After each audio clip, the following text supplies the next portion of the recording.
گلشن کلمہ پڑھتے ہیں، چڑیا کلمہ پڑھتی ہے، دنیا کی مخلوق سبھی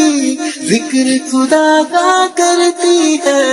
کہتے سبھی ہے جن و بشر، کہتا شجر ہے کہتا حجر، کہتا ہے پتا پتا لا الہ الا اللہ۔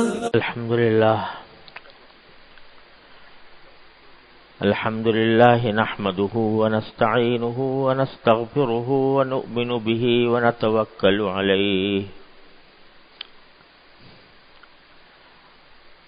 ونعوذ بالله من شرور أنفسنا ومن سيئات أعمالنا، من يهده الله فلا مضل له ومن يضلله فلا هادي له، وأشهد أن لا إله إلا الله وحده لا شريك له، وأشهد أن سيدنا وسندنا ونبينا ومولانا محمدا عبده ورسوله، صلى الله تعالى عليه وعلى آله وأصحابه وبارك وسلم تسليما كثيرا، أما بعد۔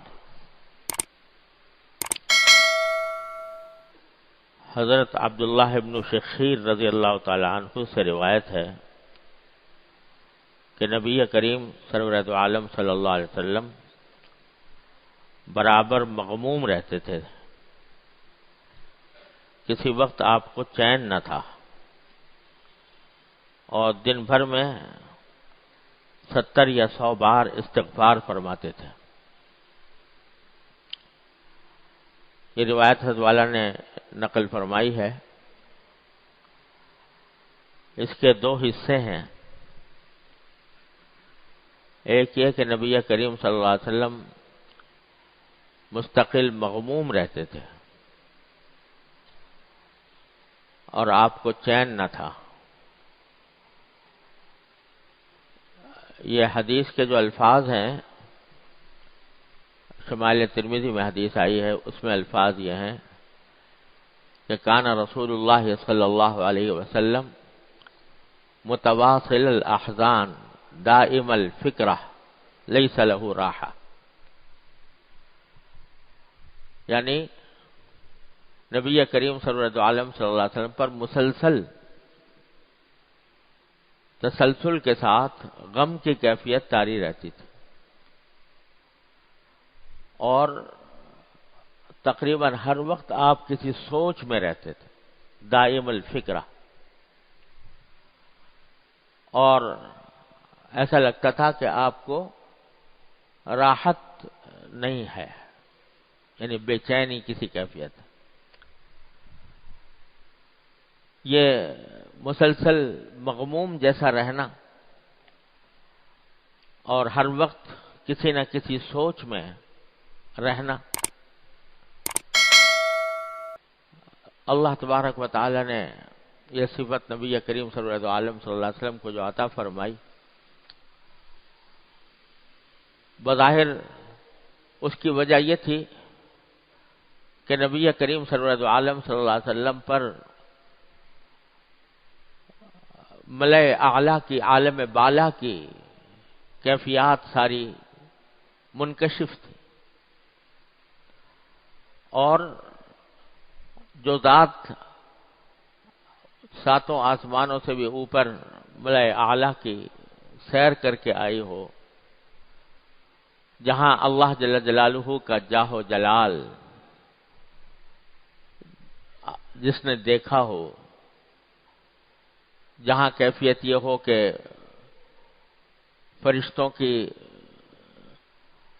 فرشتوں کا عالم بھی دیکھا، سدرۃ المنتہا پر فرشتوں کا جو ہجوم تھا وہ بھی، اس کا بھی نظارہ فرمایا، جنت اور جہنم کے مناظر اپنی مبارک آنکھوں سے دیکھے، اللہ تبارک و تعالیٰ کے اس جاہ و جلال کی وجہ سے جو آپ کو مشاہدہ جو آپ کے مشاہدے میں آئے، آپ کے اوپر ایک رعب کی کیفیت طاری رہتی تھی، اور یہ فکر رہتی تھی کہ کہیں کوئی کام یا کوئی بات باری تعالیٰ کے اس جاہ و جلال کے تقاضوں کے خلاف نہ ہو جائے۔ ایک طرف اللہ جل جلالہ نے اعلان فرما دیا تھا کہ قد غفرک اللہ ما تقدم من ذنبک وما تأخر، آپ کے اول تو گناہ ہے ہی نہیں، معصوم تھے، گناہوں سے پاک تھے، لیکن اگر کوئی چھوٹی موٹی غلطی ہو بھی جائے تو اللہ تعالیٰ فرماتے تھے کہ ہم نے سب اگلی پچھلی معاف کر رکھی، لیکن اس کے باوجود نبی کریم سرور عالم صلی اللہ علیہ وسلم پر یہ فکر کہ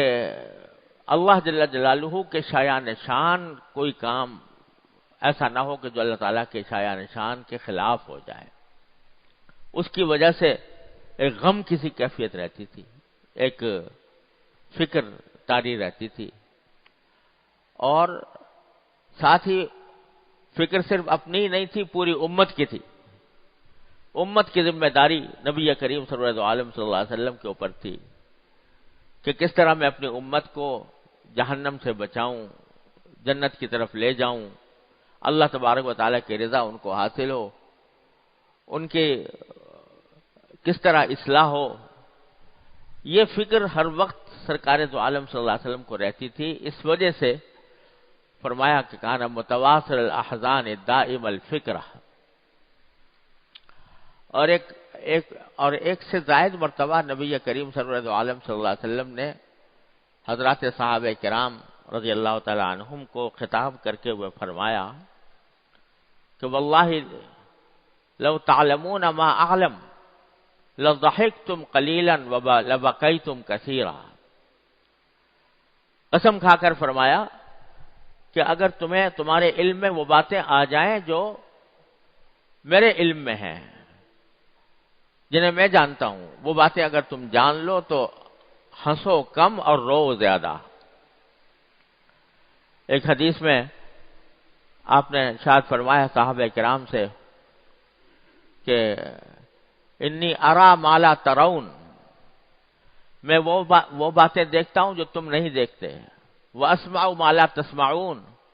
وہ باتیں سنتا ہوں جو تم نہیں سنتے، اور پھر فرمایا کہ اگر وہ باتیں جو میرے علم میں ہیں تمہارے علم میں آ جائیں تو تم ہنسو کم اور رو زیادہ، کیونکہ سرکار دو عالم صلی اللہ علیہ وسلم نے اسی حدیث میں یہ بھی فرمایا کہ میں نے ملائے اعلیٰ میں دیکھا ہے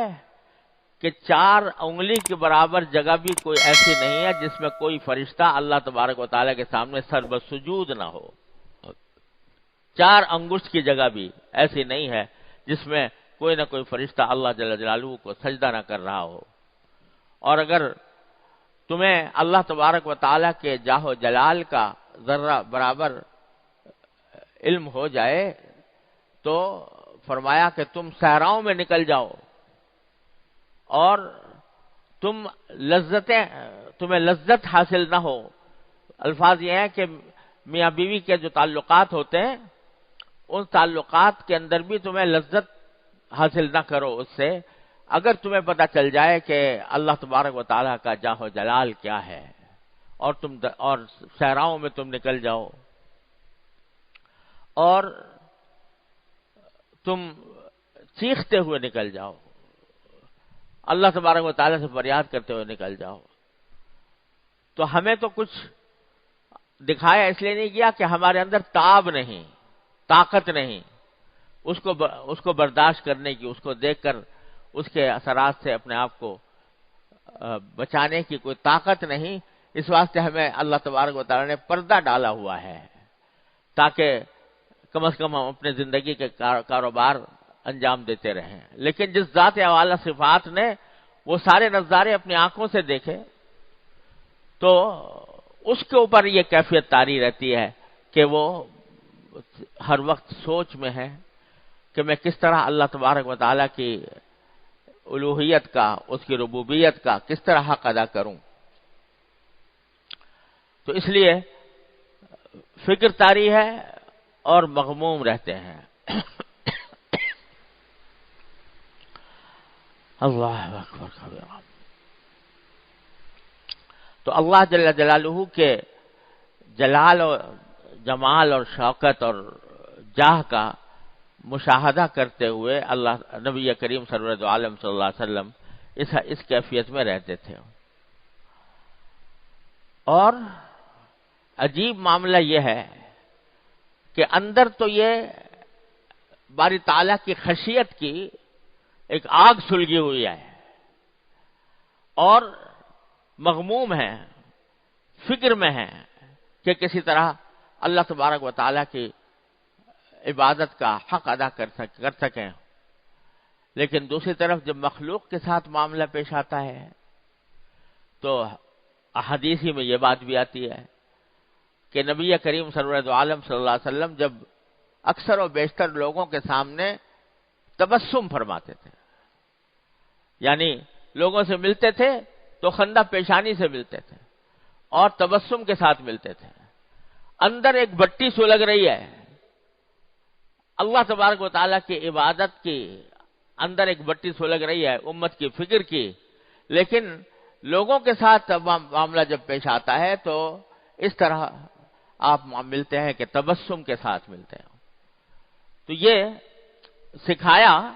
در حقیقت اپنے طرز عمل سے کہ انسان کا کام یہ ہے کہ اول تو اپنے دل کو کوشش کرے کہ وہ غیر اللہ سے خالی ہو، ہر وقت اللہ تبارک و تعالیٰ کا دھیان رہے، اللہ تعالیٰ کا ذکر رہے، اللہ تعالیٰ کی نعمتوں کا شکر ادا کرتا رہے، ہر وقت اللہ تبارک و تعالیٰ کے سامنے پیش ہونے کا دھیان رہے۔ ایک تو یہ سکھایا کہ ایک طرف اندر یہ ہونا چاہیے کہ آدمی کو فکر لگی ہوئی ہو کہ میں پتہ نہیں کس وقت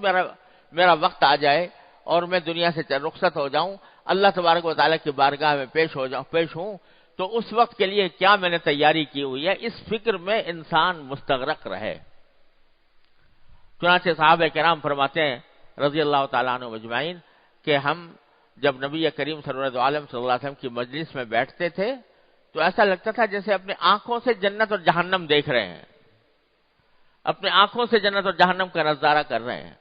کیونکہ آپ کی مجلس میں بیٹھ کر آخرت کی فکر پیدا ہوتی تھی، اللہ تبارک و تعالیٰ کے سامنے پیشی کا احساس دل میں بیٹھتا تھا، تو اس واسطے ایسا لگتا تھا جیسے جنت اور جہنم ہم آنکھوں سے دیکھ رہے ہیں۔ اور یہ خود یہ جو حدیث ہے جس میں یہ فرمایا کہ میں اگر تمہیں وہ علم ہو جائے جو مجھے علم ہے تو تم ہنسو کم اور رو زیادہ، تو اس میں سے ایک بات روایتوں میں آتا ہے کہ صحابہ کرام نے پوچھا کہ یا رسول اللہ آپ کیا دیکھتے ہیں، آپ جس کی وجہ سے آپ فرما رہے ہیں کہ تم ہنسو کم اور رو زیادہ، وہ کیا بات ہے جو آپ نے دیکھی ہے اور ہم نے نہیں دیکھی؟ اور یہ حقیقت یہ تو فرمایا کہ جنت اور جہنم، میں نے جنت کا بھی نظارہ کیا اور جہنم کا بھی نظارہ کیا، جنت کی نعمتیں بھی دیکھی اور جہنم کی سختیاں اور عذاب بھی دیکھا، تو اس وجہ سے اگر تمہیں وہ نظارے سامنے آ جائیں تو تم رو زیادہ اور ہنسو کم۔ یعنی بتلانا یہ مقصود ہے کہ یہ غفلت کا جو عالم گزر رہا ہے انسان کے اوپر، کہ وہ زندگی گزار رہا ہے اور دن رات بس اپنے دنیا طلبی کی فکر میں لگا ہوا ہے اور اللہ تبارک و تعالیٰ کو بھولا ہوا ہے، اللہ تبارک و تعالیٰ کے سامنے حاضر ہونے کا احساس دل میں نہیں ہے، اس کی یاد دل میں نہیں ہے۔ اس کیفیت کو ختم کرنا مقصود ہے کہ یہ کیفیت ختم ہو اور بندے کا تعلق اپنے اللہ کے ساتھ اس طرح قائم ہو کہ زیادہ تر اس کی سوچ وہ دنیا کی کاموں کے بجائے زیادہ تر سوچ یہ ہو کہ میں جو کچھ کر رہا ہوں وہ میرے اللہ کے کو پسند ہوگا یا ناپسند ہوگا، اس فکر میں لگے اور میں جنت میں جانے کا راستہ اختیار کر رہا ہوں یا جہنم میں جانے کا راستہ اختیار کر رہا ہوں، اس فکر کو دل میں بٹھانا مقصود تھا۔ لیکن جب دوسروں کے سامنے آئے تو نبی کریم صلی اللہ علیہ وسلم کی سنت یہ ہے کہ تبسم کے ساتھ، خوش اخلاقی کے ساتھ، خندہ پیشانی کے ساتھ ملاقات۔ تو ایک جز تو یہ ہے کہ آپ مغموم رہتے تھے اور سوچ میں ڈوبے رہتے تھے، دوسری بات یہ کہ فرمایا کہ میں دن میں 70 مرتبہ، بعض روایتوں میں آتا ہے اور بعض روایتوں میں 100 مرتبہ میں استغفار کرتا ہوں، اللہ تبارک و تعالی سے مغفرت مانگتا ہوں۔ حالانکہ نبی کریم صلی اللہ علیہ وسلم سے اول تو کوئی گناہ سرزد ہو ہی نہیں سکتا، معصوم بنایا اللہ تبارک و تعالی نے، اور اگر کوئی چھوٹی موٹی غلطی ہوئی بھی ہو تو اللہ تعالی نے اس کی مغفرت کا اعلان فرما دیا، لیکن استغفار فرما رہے ہیں، زبان استغفار سے تر ہے، اس لیے کہ اللہ جل جلالہ کے جاہ و جلال کا جو مرتبہ سرکار دو عالم صلی اللہ علیہ وسلم کے سامنے ہے، اس کو سامنے رکھتے ہوئے اپنا ہر عمل اللہ تبارک و تعالیٰ کے شایان نشان نظر نہیں آ رہا، بلکہ اللہ تبارک و تعالیٰ کے اس عظمت شان کو پیش نظر رکھ کر یہ سمجھ رہے ہیں کہ میں جو کام کر رہا ہوں وہ اس کی عظمت کا حق ادا نہیں ہو رہا، اس کے اوپر استغفار فرما رہے ہیں۔ تو جب نبی کریم صلی اللہ علیہ وسلم استغفار کے عادی ہیں اور فرما رہے ہیں کہ میں 100 مرتبہ استغفار کرتا ہوں دن بھر میں، تو امت کو تعلیم یہ دی جا رہی ہے کہ تمہیں تو اللہ نے معصوم بھی نہیں بنایا، تم تو پتہ نہیں کتنی غلطیاں کتنے گناہ تم سے سرزد ہوتے ہیں، تو اپنے آپ کو اللہ تبارک و تعالی سے استغفار کرنے کی عادت ڈالو، یہ عادت ڈالو کہ ہر وقت ہر تھوڑے تھوڑے وقفے سے اللہ تبارک و تعالیٰ کی بارگاہ میں مغفرت طلب کرو، یا اللہ میں آپ کا بندہ ہوں، میرے گناہوں کو معاف فرما دیجیے، یا اللہ میں آپ کا بندہ ہوں، میرے گناہوں کو معاف فرما دیجیے۔ یہ تمہارے دل میں ایک لگن ہونی چاہیے، تمہاری زبان استغفار سے تر ہونی چاہیے، چلتے پھرتے اٹھتے بیٹھتے بھی اللہ تبارک و تعالیٰ کے سامنے اپنے گناہوں کی معافی مانگتے رہو، استغفار کرتے رہو۔ یہ اللہ تبارک و تعالیٰ نے استغفار ایسی نعمت عطا فرمائی ہے، ایسی نعمت عطا فرمائی ہے کہ جس کی کوئی قیمت نہیں ہو سکتی۔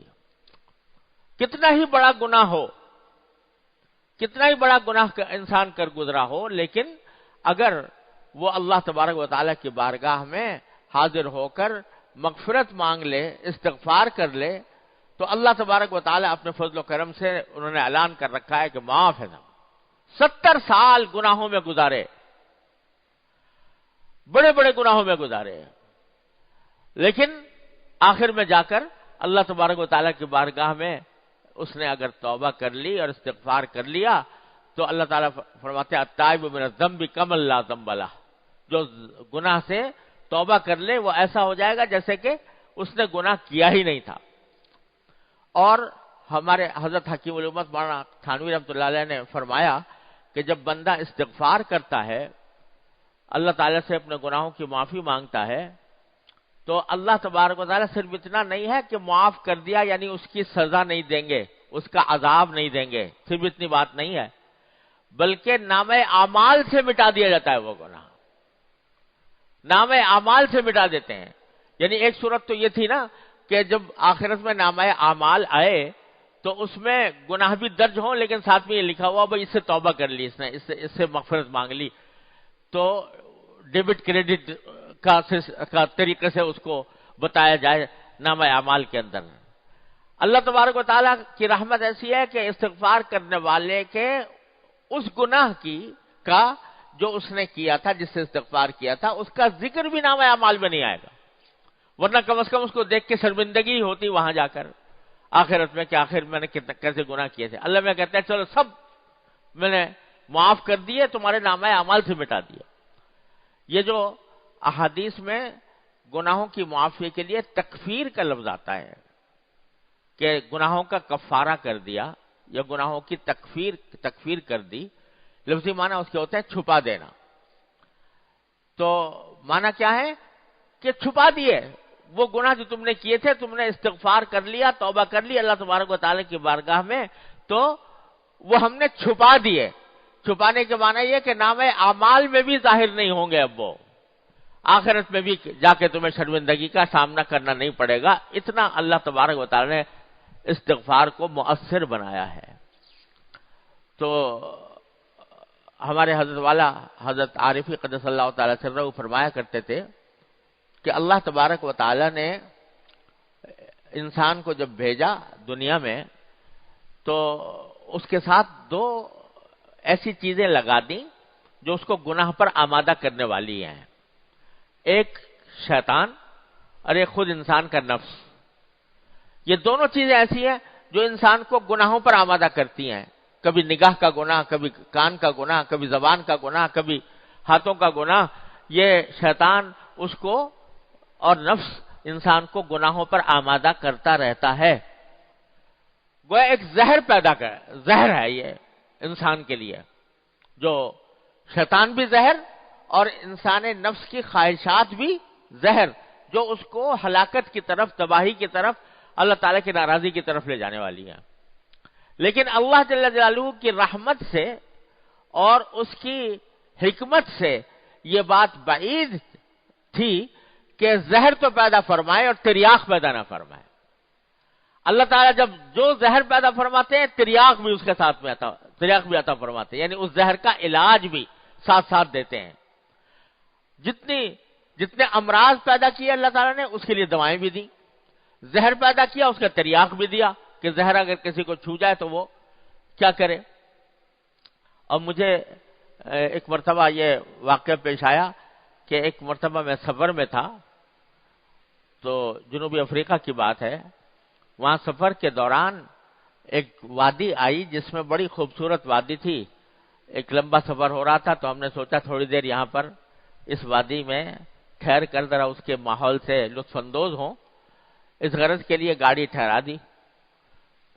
تو وہاں ایک بہت ہی خوبصورت پودا تھا جس کے پتے بڑے خوبصورت تھے۔ تو میرا دل چاہا تو میں اس پودے کی طرف بڑھا کے اس کے ہاتھ لگا کر اس کو دیکھوں اور اس سے لطف اندوز ہوں۔ تو میرے جو ساتھی تھے انہوں نے ایک دم سے روکا، کہا کہ خبردار اس کو ہاتھ نہ لگائیے گا۔ میں نے کیوں؟ کہا کہ یہ ہے تو بڑا خوبصورت یہ پودا، لیکن اس کی خاصیت یہ ہے کہ اگر اس کو آدمی چھو لے تو اس سے انسان کے جسم میں زہر سرایت کر جاتا ہے، اور اس کی ایسی تکلیف ہوتی ہے جیسے کسی بچھو کے کاٹنے کی ہوتی ہے یا کسی موذی جانور کے کاٹنے سے جیسے تکلیف ہوتی ہے، ایسی تکلیف ہوتی ہے اس کو چھو لینے سے۔ تو میں نے کہا بھائی یہ تو بڑا خطرناک معاملہ ہے، اتنا خوبصورت پودا ہے، ہر ایک آدمی کا دل چاہتا ہے کہ اس کو چھوئیں،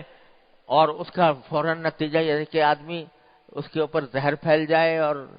بچھو کے کاٹنے جیسی تکلیف ہونے لگے، یہ تو بڑی پریشانی کی بات ہے۔ تو اب انجان آدمی اگر کوئی اس کو چھو لے گا تو وہ تو مصیبت میں پڑ جائے گا۔ تو انہوں نے بتایا کہ مگر اللہ تبارک و تعالیٰ کی عجیب رحمت یہ ہے کہ اس پودے کے اندر تو یہ صلاحیت ہے کہ اس کو چھونے سے آدمی کے اندر زہر چڑھ جاتا ہے اور بچھو کاٹنے جیسی تکلیف ہوتی ہے، لیکن اسی کی جڑ، جہاں یہ پودا ہوتا ہے اسی کی جڑ میں ایک اور پودا ہوتا ہے، اس کو ہاتھ لگا لے وہ زہر ختم ہو جاتا ہے۔ تو جہاں زہر چڑھا ابر اس کو ہاتھ لگا لیا تو وہ زہر ختم ہو گیا اور اس کی تکلیف جاتی رہی۔ اللہ تبارک و تعالیٰ نے یہ پیدا فرمایا۔ تو مجھے خیال آیا، میں نے کہا دیکھو یہ جو پودا ہے یہ در حقیقت گناہوں کی ایک عملی تصویر ہے کہ گناہ دیکھنے میں بڑے خوشنما نظر آتے ہیں، اس میں لذت محسوس ہوتی ہے، اس کی طرف دل کھنچتا ہے، نفس انسان کو آمادہ کرتا ہے کہ اس کو وہ گناہ کا ارتکاب کرے، لیکن وہ ہے خطرناک اتنے کہ ذرا سا چھو لو تو اس میں اسے زہر پھیل جائے گا۔ اب ایک منظر سامنے ہے آنکھوں کے، کوئی نامحرم سامنے ہے، حسن و جمال کا ایک مرکز ہے، اس کی طرف دل کھنچتا ہے، کشش پیدا ہوتی ہے، دل چاہتا ہے کہ آدمی اس کو دیکھتا رہے، لیکن ہے وہ زہر، ایسا ہی زہر ہے جیسے وہ پودے کا زہر تھا۔ زہر اس کو آدمی دیکھے گا، گناہ میں مبتلا ہوگا، اللہ تعالیٰ کی ناراضی مول لے گا، آخرت کے اندر اس کا انجام جہنم کی شکل میں دیکھے گا۔ اللہ تعالیٰ محفوظ رکھے۔ فرمایا العینان تزنیان وزناہما النظر، آنکھیں بھی زنا کرتی ہیں اور ان کا زنا یہ ہے کہ وہ دیکھے اور نظر کو ناجائز کام میں استعمال کرے۔ تو یہ آج اللہ بچائے ہمارے ماحول کے اندر اللہ تعالیٰ حفاظت فرمائے۔ پہلے کوئی آدمی بد نظری باقاعدہ اہتمام کر کے کرنی پڑتی تھی، اور اللہ بچائے وہ لوگ سنیما میں جاتے تھے اور کیا فلمیں دیکھتے تھے اور فحش اور یعنی وہ مبتلا ہوتے تھے. لیکن اب ہر ایک کے ہاتھ میں آ گیا ہے یہ، جو جس کو اسمارٹ فون کہا جاتا ہے، تو وہ ہاتھوں میں ہے اور گھر گھر پہنچ گیا، بچے بچے کے ہاتھ میں ہے، اور اس کے اندر بد نظری کے سامان بکھرے پڑے ہیں. اب وہ دل تو مچل رہا ہے اس کی طرف کہ اس ناجائز معاملے کو دیکھوں، دل مچلتا ہے، اس کے اندر پر کشش ہوتی ہے، لیکن یہ بخدا یہ اتنا ہی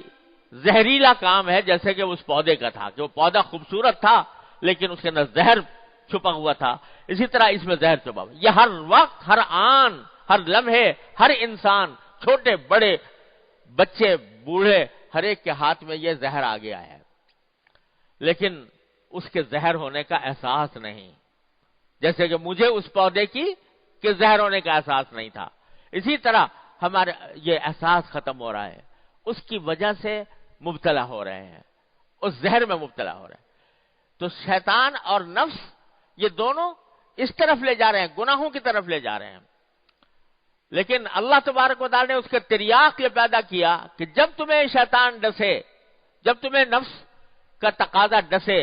تو اس کا تریاق یہ ہے کہ اللہ تعالیٰ کی طرف رجوع کر لو فوراً، یا اللہ مجھ سے بہت غلطی ہو گئی، معاف فرما دیجیے، استغفار کر لے، توبہ کرے. توبہ کا اصل کام تو یہ ہے کہ توبہ کے 3 جز ہوتے ہیں. ایک یہ کہ اس کام کو جس سے توبہ کر رہا ہے فوراً چھوڑ دے. دوسرا یہ کہ اس کے اوپر ندامت ہو، شرمندگی ہو کہ میں نے یہ گناہ کا کام کیا، میں نے غلط کام کیا، اور اللہ تعالیٰ سے اس کے سامنے اس ندامت کا اظہار کرے کہ یا اللہ میں پھنس گیا، میں اللہ میں بہک گیا، یا اللہ مجھ سے غلطی ہو گئی، یا اللہ میں پھنس گیا، اپنے نفس اور شیطان کے دام میں پھنس گیا. اس پر ندامت کا اظہار کرے، فوراً چھوڑ دے، اور آئندہ کے لیے عزم کر لے کہ آئندہ اس کے قریب نہیں جاؤں گا،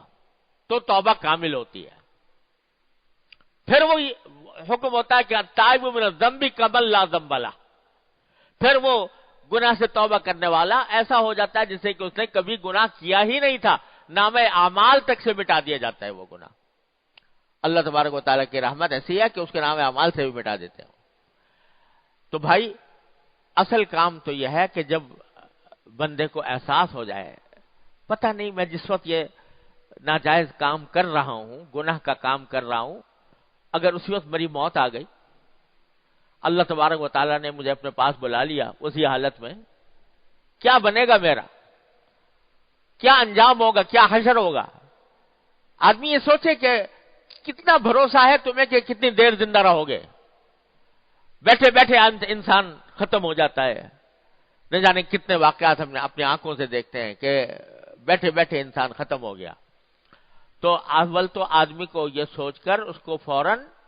اس سے توبہ کرنی چاہیے، اللہ تبارک و تعالیٰ کی بارگاہ میں حاضر ہو کر ندامت کا اظہار کر کے، یا اللہ یہ ہو تو گیا، اپنی رحمت سے مجھے معاف فرما دیجئے، آئندہ نہیں کروں گا،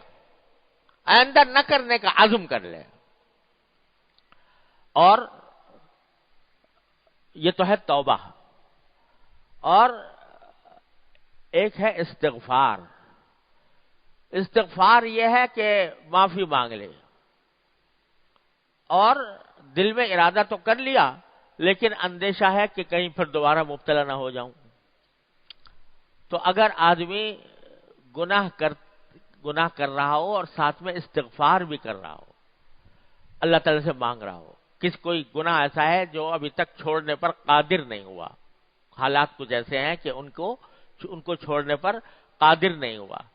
تو کم از کم یہ کرے کہ جتنی مرتبہ گناہ کیا اتنی مرتبہ استغفار بھی ہو اللہ تبارک و تعالیٰ کی بارگاہ میں. تو فرمایا کہ ما اصر من استغفر، جو آدمی استغفار کرتا رہے وہ اصرار کرنے والوں میں شامل نہیں ہو. دیکھو کتنا پیار سے اللہ تبارک و تعالیٰ نے فرمایا اچھے لوگوں کی تعریف کرتے ہوئے، والذین اذا فعلوا فاحشۃ او ظلموا انفسهم ذکروا اللہ فاستغفروا لذنوبهم ومن یغفر الذنوب الا اللہ ولم یصروا علی ما فعلوا وهم یعلمون. کیسے پیار سے فرمایا کہ یہ وہ لوگ ہیں اچھے لوگ، اچھے لوگوں کا ذکر ہے کہ اگر کبھی کوئی بے حیائی کا کام کر گزرے، او ظلموا انفسهم، یا اپنے آپ پر کوئی ظلم کر لیا، اپنی جان پر یہ گناہ کا ارتکاب کر کے ظلم کر لیا، تو ذکر اللہ، یہ نہیں کہ بس گناہ کر لیا اور غفلت کے عالم میں اپنے کام میں لگ گئے. نہیں، گناہ ہوا، بے حیائی کا کام ہوا، اپنی جان پر ظلم کیا، لیکن اللہ کو فوراً یاد کر لیا، یا اللہ مجھ سے غلطی ہو گئی، یا اللہ میں پھنس گیا، یا اللہ مجھ سے غلطی ہو گئی. ذکر اللہ فاستغفروا لذنوبہم، اور پھر اپنے گناہ پر استغفار کر لیا، یا اللہ مجھ سے ہو گیا، اپنی رحمت سے معاف فرما، یا اللہ مجھ سے ہو گیا، بہت غلطی ہو گئی، لیکن میں انسان ہوں، بشر ہوں، مجھ سے یہ غلطی سرزد ہو گئی ہے، اپنی رحمت سے معاف فرما دیجیے. پھر بیچ میں اللہ فرماتے ہو من یغفر الذنوب الا اللہ، اللہ کے سوا ہے کون جو تمہارے گناہوں کی مغفرت کرے. ومن یغفر الذنوب الا اللہ ولم یصروا علی ما فعلوا، اور جو گناہ کیا تھا اس پر اصرار نہ کریں. اصرار کرنے کے معنی یہ ہے کہ اس کو صحیح ثابت کرنے کی کوشش کریں. جیسے کہ آج کل اللہ بچائے بعض لوگ گناہوں کے اوپر سینہ زوری بھی کرتے ہیں، کہتے ہیں بھئی یہ گناہ کیوں ہے، اس میں خرابی کیا بات ہے، اس کو تعویلیں کرنی شروع کر دیتے ہیں. تو ایسا نہ کریں، اصرار نہ کریں اپنے کیے پر جانتے بوجھتے، بلکہ اگر ایک مرتبہ گناہ ہوا، ارادہ کر لیا انشاءاللہ آئندہ نہیں کریں گے، پھر کبھی ٹھوکر لگ گئی تو دوبارہ اللہ تبارک و تعالیٰ کی بارگاہ میں حاضر ہو کے دوبارہ استغفار کر لیا. تو فرمایا ما اصر من استغفر، جو آدمی استغفار کرتا رہے وہ اصرار کرنے والوں میں نہیں لکھا جائے گا، بلکہ ولو چاہے اس نے 100 مرتبہ بھی گناہ کیا ہو، لیکن گناہ کے ساتھ استغفار کا دامن نہیں چھوڑا تو اس کو اصرار کرنے والوں میں اللہ تعالیٰ نہیں لکھیں گے، تو وہ اس میں داخل ہو جائے گا. والذین اذا فعلوا فاحشۃ او ظلموا انفسهم ذکروا اللہ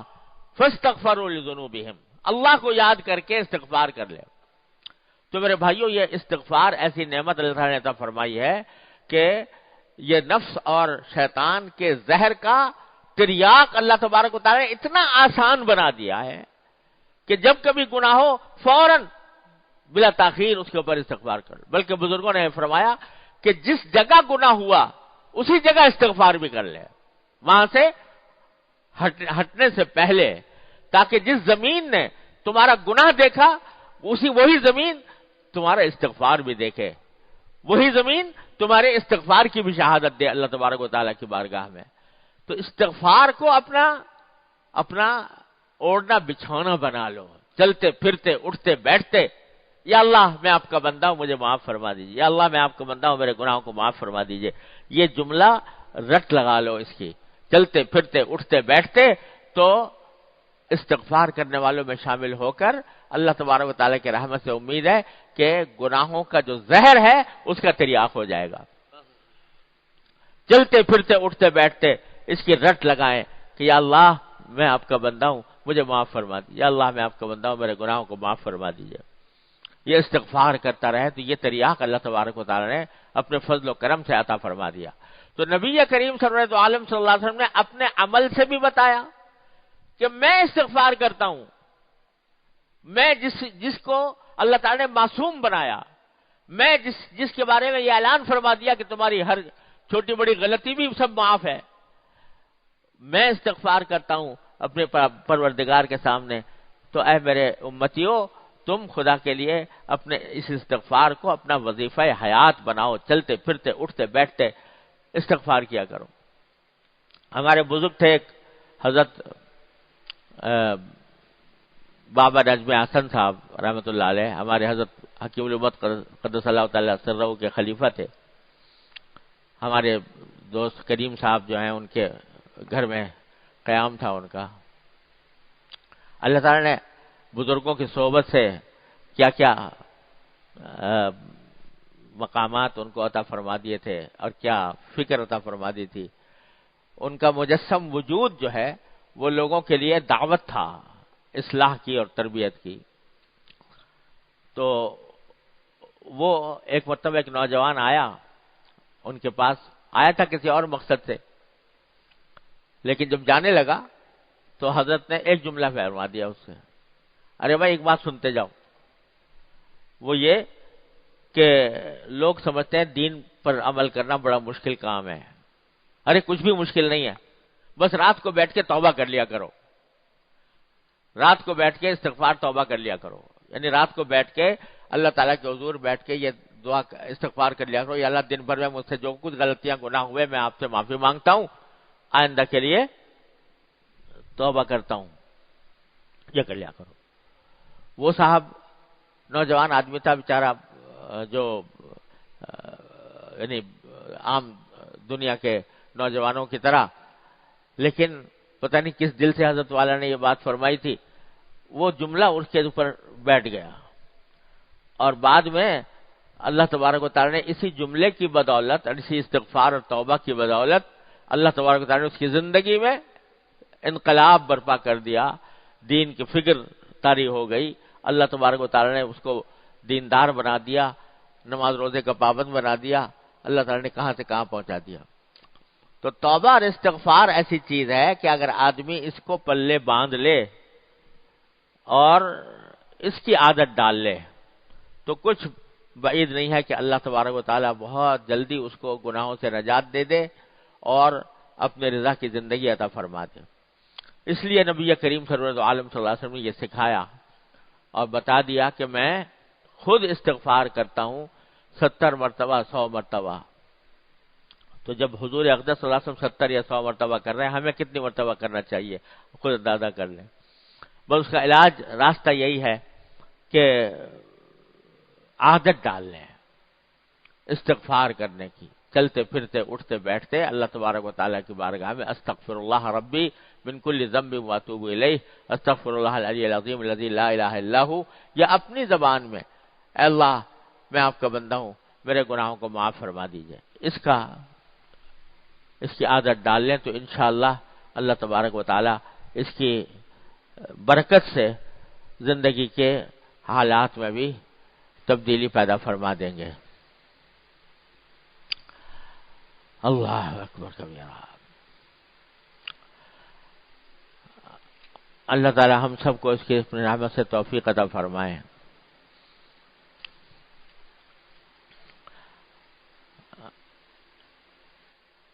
پھر آگے حضرت والا نے نبی کریم صلی اللہ علیہ وسلم کے رقت قلبی کے کچھ واقعات درج فرمائے ہیں کہ جب اللہ جل جلالہ کے ساتھ تعلق ہو جاتا ہے اور اللہ تبارک و تعالیٰ کی بارگاہ میں حاضری کا احساس پیدا ہو جاتا ہے تو ساتھ میں انسان کا دل بھی نرم پڑ جاتا ہے، دل کی سختی دور ہو جاتی ہے اور قلب میں رقت پیدا ہو جاتی ہے. تو حضرت نبی کریم صلی اللہ علیہ وسلم کی رقت قلبی کے اور ترحم کے کچھ واقعات حضرت والا نے بیان فرمائے ہیں. حضرت عبداللہ بن عباس رضی اللہ عنہ فرماتے ہیں کہ حضور اکرم صلی اللہ علیہ وسلم کی ایک نواسی قریب الوفات تھی، نواسی تھیں اور انتقال ہو رہا تھا.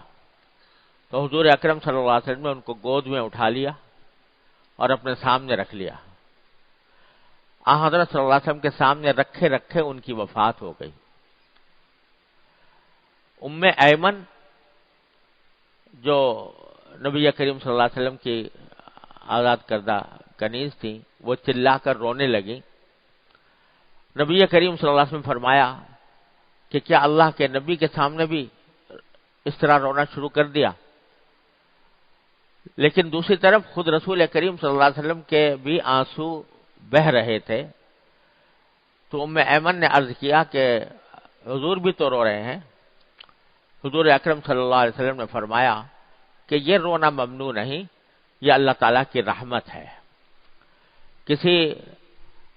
غم کے واقعے پر اگر آنسو نکل آئے یا بے اختیار رونا آ جائے تو اس کو فرمایا کہ یہ رحمت ہے، یہ نرم دلی کی علامت ہے، اور یہ بھی اس غم کے موقع پر اگر آدمی سے بے اختیار سرزد ہو جائے تو اس پر کوئی مواخذہ نہیں، اس کے اوپر کوئی گرفت نہیں، کوئی گناہ نہیں۔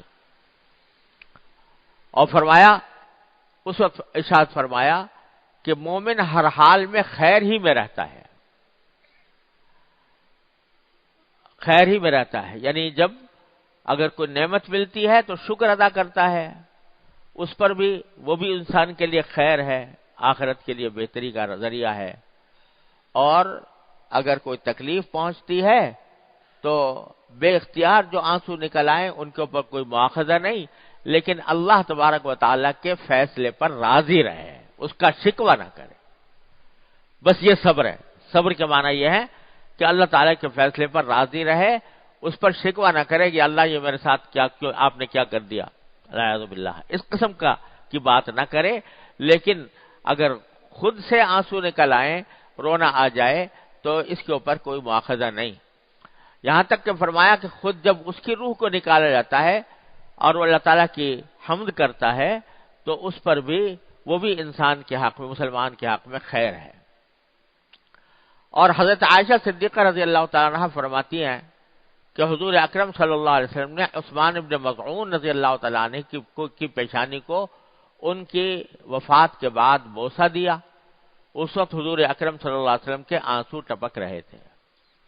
حضرت عثمان ابن مظعون رضی اللہ تعالیٰ عنہ یہ مہاجر صحابہ کرام میں سے تھے، ان صحابہ کرام میں جو مکہ مکرمہ کے اندر ایمان لائے تھے اور ایمان کی خاطر بہت سی سختیاں بھی برداشت کی تھیں۔ جب مدینہ منورہ آئے مہاجرین تو سب سے پہلے مہاجرین میں جن کا انتقال ہوا وہ حضرت عثمان ابن مظعون رضی اللہ تعالیٰ عنہ تھے، اور نبی کریم سرورت عالم صلی اللہ علیہ وسلم کو ان سے خاص تعلق تھا، یہاں تک کہ بعض روایتوں میں یہ آتا ہے کہ آپ ان کو اپنا بھائی کہا کرتے تھے۔ تو جب ان کی وفات ہوئی تو آپ نے ان کی پیشانی کو بوسہ دیا۔ کیا مقام ہے اس اللہ کے بندے کا کہ نبی کریم سرورت عالم صلی اللہ علیہ وسلم نے ان کی پیشانی کو بوسہ دیا، اور اس وقت آپ کے آنسو بھی ٹپک رہے تھے۔ حضرت عائشہ صدیقہ رضی اللہ عنہا فرماتی ہیں کہ آنسو بھی ٹپک رہے تھے۔ اس کے باوجود ایک اور بڑی سبق آموز بات ان کے وفات کے سلسلے میں یہ بھی ہے کہ حضرت عثمان ابن مظعون رضی اللہ تعالیٰ عنہ چونکہ مہاجر تھے، اور نبی کریم صلی اللہ علیہ وسلم نے سارے مہاجرین کو انصار کے گھروں میں تقسیم کر دیا تھا، ان کے درمیان بھائی چارہ پیدا کر دیا تھا، مواخات جس کو کہتے ہیں۔ تو کسی کے گھر میں کوئی مہاجر رہتے تھے، کسی کے گھر میں کوئی مہاجر رہتے تھے، آپس میں ان کا بھائی چارہ بنا دیا تھا۔ تو حضرت عثمان ابن مظعون رضی اللہ تعالیٰ عنہ کو بھی ایک انصاری گھر میں یہ قیام کرتے تھے اور وہیں پر رہتے تھے، ان کا بھائی بنا دیا تھا۔ تو حضرت جب ان کی وفات ہوئی تو جن کے گھر میں یہ رہتے تھے وہ خاتون بہت ان سے تعلق رکھنے لگی تھیں، انہوں نے ان کا جنازہ دیکھا تو یہ کہا کہ میں گواہی دیتی ہوں، یہ کہا میں گواہی دیتی ہوں کہ اللہ نے اے ابو الصائب، ان کی کنیت تھی حضرت عثمان بن مظعون کی، کہ اے ابو الصائب میں گواہی دیتی ہوں کہ اللہ نے تمہارا بڑا اکرام کیا، میں گواہی دیتی ہوں کہ اللہ نے تمہارا بڑا اکرام کیا، بڑا اعزاز کیا، بخشا تمہیں۔ نبی کریم صلی اللہ علیہ وسلم سن رہے تھے۔ اب آپ دیکھیے کہ آپ نے بوسہ دیا، نگاہوں سے آنسو ٹپک رہے ہیں، ان کو اپنا بھائی قرار دیا، اور اتنے خاص تعلق بھی تھا حضرت عثمان بن مظعون رضی اللہ عنہ سے، لیکن جب یہ جملہ سنا کہ میں گواہی دیتی ہوں کہ اللہ نے تمہارا بڑا اکرام کیا، تو فوراً آپ نے ان خاتون کو ٹوکا اور فرمایا تمہیں کس نے بتایا کہ اکرام کیا؟ تمہیں کس نے بتایا کہ اکرام کیا؟ یہ تو اتنی جزم اور وثوق کے ساتھ تم کہہ رہی ہو کہ میں گواہی دیتی ہوں کہ اللہ تعالیٰ نے اکرام کیا، تو یہ کس بنا پر کہہ رہی ہو؟ کس نے تمہیں بتایا؟ انہوں نے عرض کیا کہ یا رسول اللہ، اگر عثمان ابن مظعون کا اللہ اکرام نہیں کریں گے تو کس کا کریں گے؟ یعنی ان کی ساری زندگی ہمارے سامنے کھلی کتاب کی طرح ہے، ہمارے ساتھ رہتے تھے، ان کی نیکی، ان کا تقوی، ان کے زہد، ان کی عبادتیں سب ہمارے سامنے ہیں، تو اگر ان کا اکرام نہیں کیا اللہ تعالیٰ نے تو کن کا کریں گے؟ تو اس پر نبی کریم سرور عالم صلی اللہ علیہ وسلم فرمایا کہ مجھے اللہ تعالیٰ کی رحمت سے پوری امید ہے کہ ان کے ساتھ اللہ تعالیٰ نے خیر کا معاملہ ہی کیا ہوگا اور خیر کا معاملہ کریں گے، لیکن یقین کے ساتھ یہ کہنا کسی کے بارے میں بھی کہ یہ جنتی ہے، یقین کے ساتھ کہنا کہ اللہ تبارک و تعالیٰ نے اس کو قبول کیا ہوا ہے، یقین کے ساتھ کوئی نہیں کہہ سکتا کسی کے بارے میں. یہاں تک کہ فرمایا کہ میں اللہ کا رسول ہوں، لیکن مجھے بھی یہ معلوم نہیں ہے کہ اللہ تبارک و تعالیٰ میرے ساتھ کیا معاملہ فرمائیں گے. میں اللہ کا رسول ہونے کے باوجود یقین کے ساتھ نہیں کہہ سکتا میرے ساتھ کیا معاملہ فرمائیں گے. یعنی اگرچہ آپ کو بتا دیا گیا تھا کہ آپ کی ساری مکمل مغفرت فرما دی گئی ہے اور جنت بھی دکھا دی گئی آپ کو، سب کچھ، لیکن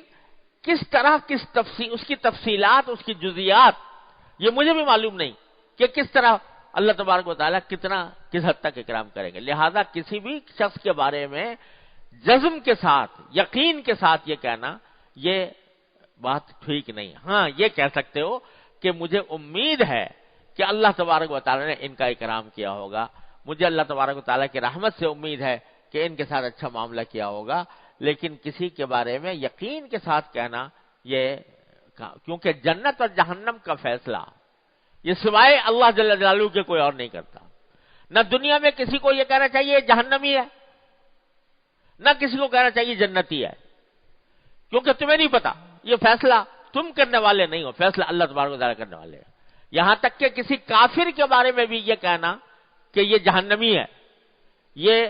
کسی مسلمان کے لیے زیبا نہیں. کیا پتا اللہ تعالیٰ بعد میں اس کو ایمان کی توفیق عطا فرما دے اور تم سے آگے نکل جائے.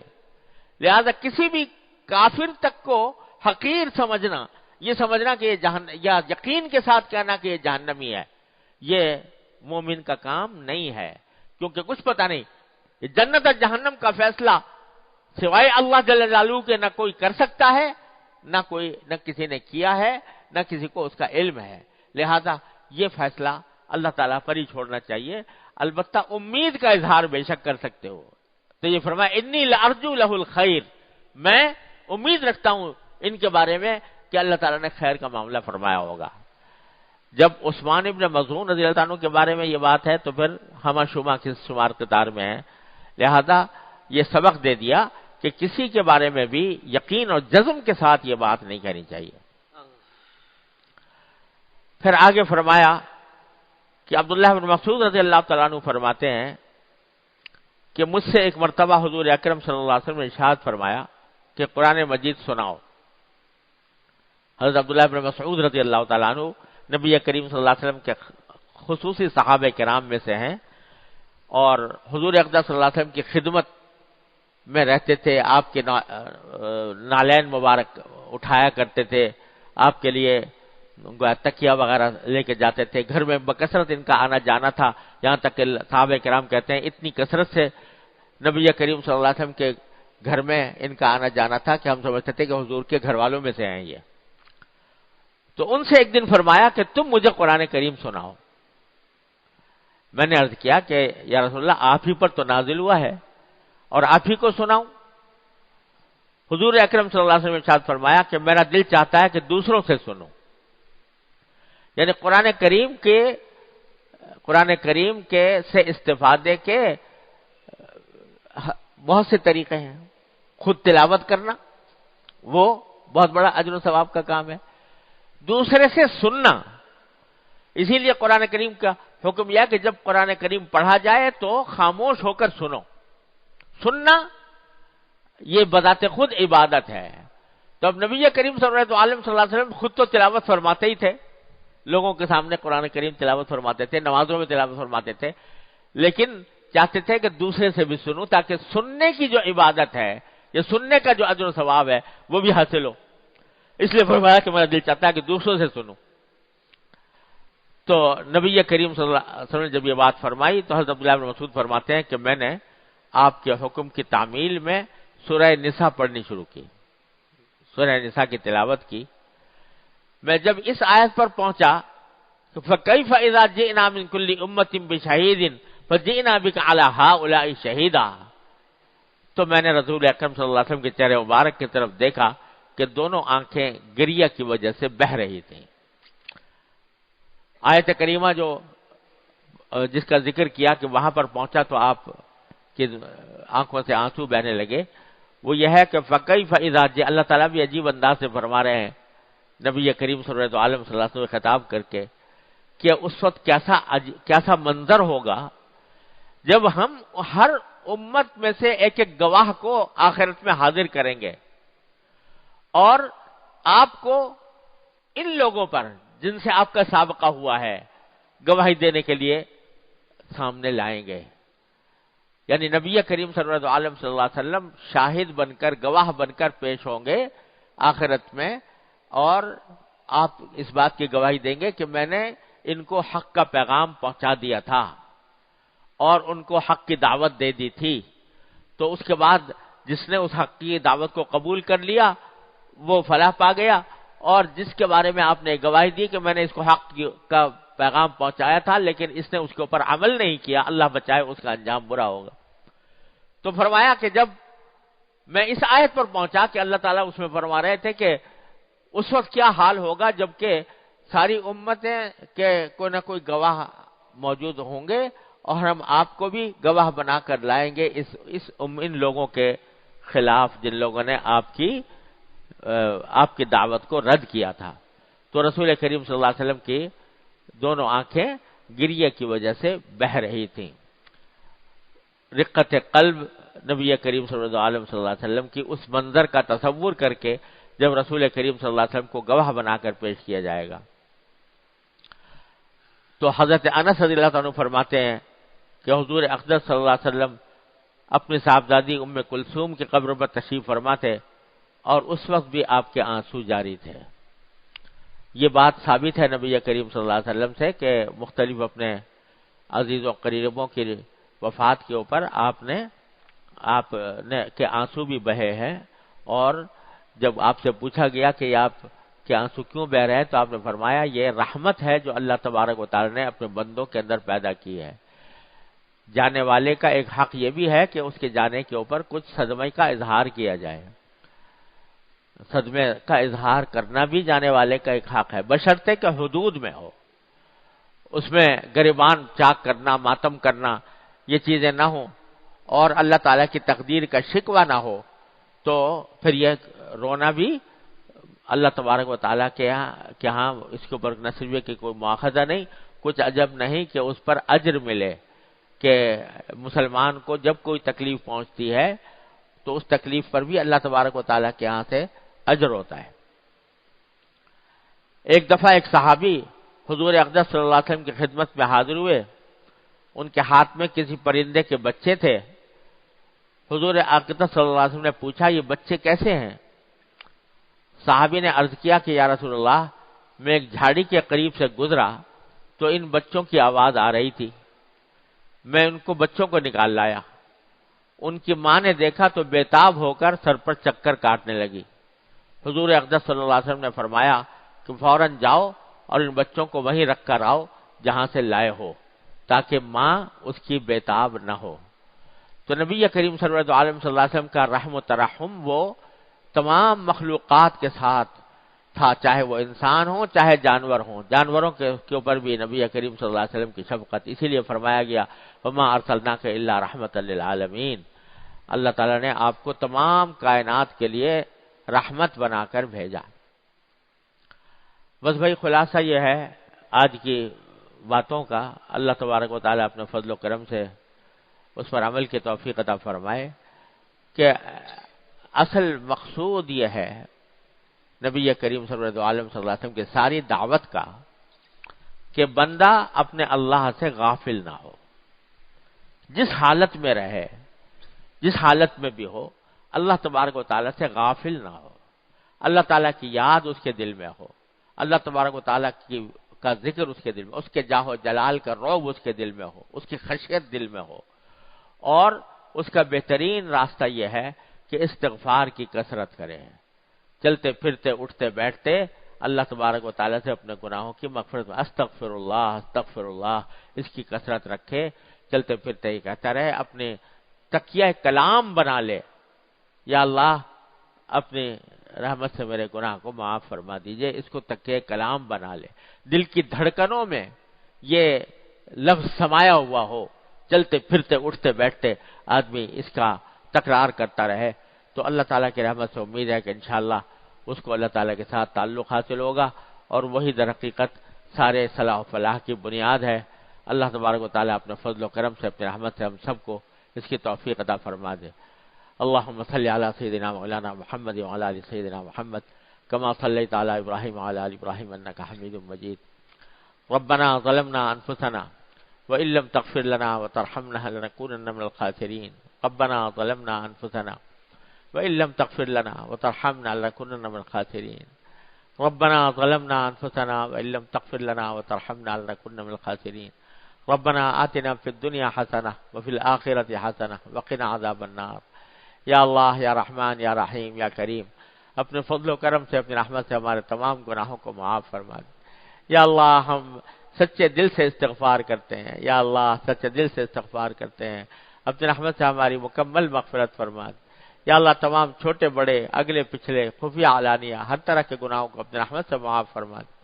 یا اللہ، اپنی رحمت سے معاف فرما دے۔ رب اغفر وارحم انت خیر الراحمین، رب اغفر وارحم انت خیر الراحمین، رب اغفر وارحم انت خیر الراحمین۔ یا اللہ، ہم اپنے بھی طرف سے بھی اور ساری امت کی طرف سے بھی یا اللہ معافی کے طلبگار ہیں۔ یا اللہ، ہماری شامت اعمال کو دور فرما دے، ہماری مکمل مغفرت فرما دے۔ یا اللہ، آئندہ ہماری زندگی کو اپنے رضا کے مطابق بنا دے۔ یا اللہ، اپنے ذکر و فکر سے ہمارے دل کو آباد فرما۔ یا اللہ، اپنے ذکر و فکر سے ہمارے دل کو آباد فرما۔ یا اللہ، اپنے رحمت سے ہمیں غفلت سے بچا لیجئے۔ یا اللہ، غفلت سے، گناہوں سے بچا لیجئے۔ یا اللہ، ہمیں، ہمارے گھر والوں، متعلقین، احباب سب کو، یا سب کے ہر طرح کے منکرات سے، یا اللہ ہر طرح کے شر و فساد سے، یا اللہ ہماری حفاظت فرما۔ یا اللہ، یا رحمان، یا رحیم، یا کریم، اپنے فضل و کرم سے ہماری حفاظت فرما، ہمارے نگاہوں کی حفاظت فرما، ہمارے کانوں کی حفاظت فرما، ہماری زبانوں کی حفاظت فرما، ہمارے دلوں کی حفاظت فرما۔ یا اللہ، اپنے رحمت سے، اپنے فضل و کرم سے حفاظت فرما دے۔ یا اللہ، گناہوں سے ہم کو بچا لے، گناہوں سے ہماری حفاظت فرما۔ یا ارحم الراحمین، یا غیاث المستغیثین، یا امان المستجیرین، یا مجیب دعوت المضطرین، اپنے فضل و کرم، اپنے رحمت سے تمام حاضرین اور حاضرات کو ان کے تمام جائز مقاصد میں کامیابی عطا فرما۔ یا اللہ، سب کی پریشانیوں کو دور فرما، سب کی مشکلات کو آسان فرما۔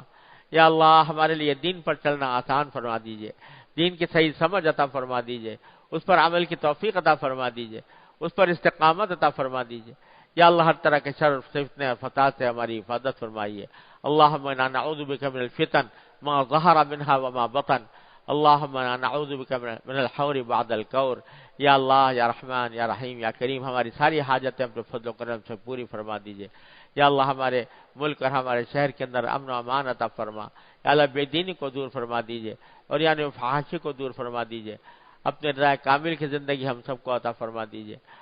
رب اللہم انا نسألک من خیر ما سألک من عبدک و نبیک سیدنا محمد صلی اللہ علیہ وسلم، ونعوذ بک من شر ما استعاذک منه عبدک و نبیک سیدنا محمد صلی اللہ علیہ وسلم۔ ربنا تقبل منا انک انت السمیع العلیم وتب علینا انک انت التواب الرحیم، وصلی اللہ تعالی علی خیر خلقہ سیدنا مولانا محمد وعلی آلہ واصحابہ اجمعین، آمین برحمتک یا ارحم۔